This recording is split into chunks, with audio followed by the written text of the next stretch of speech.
Hi, I'm Ryan Glover with Glover Nursery, and today we're going to talk a little bit about preventative care for your fruit trees so you can have those delicious peaches this summer.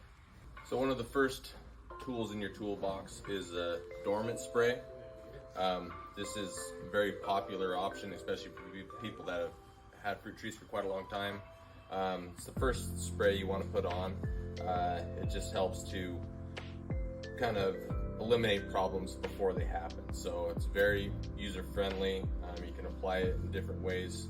Always follow the label. One thing to think about is weather. You don't want to spray this and then have it rain right away, because then you'll have to redo it. So do keep an eye on the weather when you're using that product. Another great product to use for your fruit trees is copper. This one is in what's called ready to spray, just right out of the can there. So this is a good option if you had problems with like fungus and things the season before. You want to get this on there as the buds break and the leaves are coming out. So always follow the label. One thing to remember on these products is it's repeated treatments. It's not just a one-time thing. So read the label.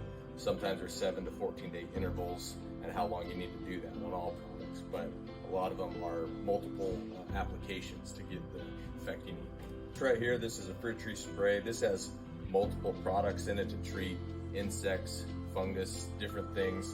So definitely check the label and the type of product you're going to be applying it onto. But a lot of this has a great fungicide in it.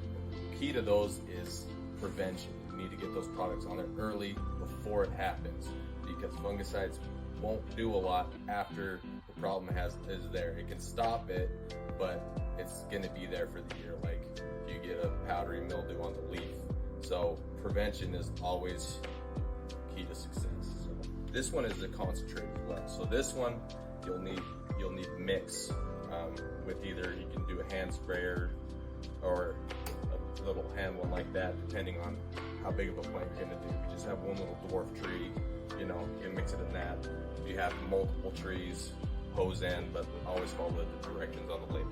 So, and don't forget, we have a great fruit tree pruning video on our YouTube channel and our website. And then if you want to come down and pick up any of these products or get some more advice, we're always here at Glover Nursery, 9275 South, 1300 West.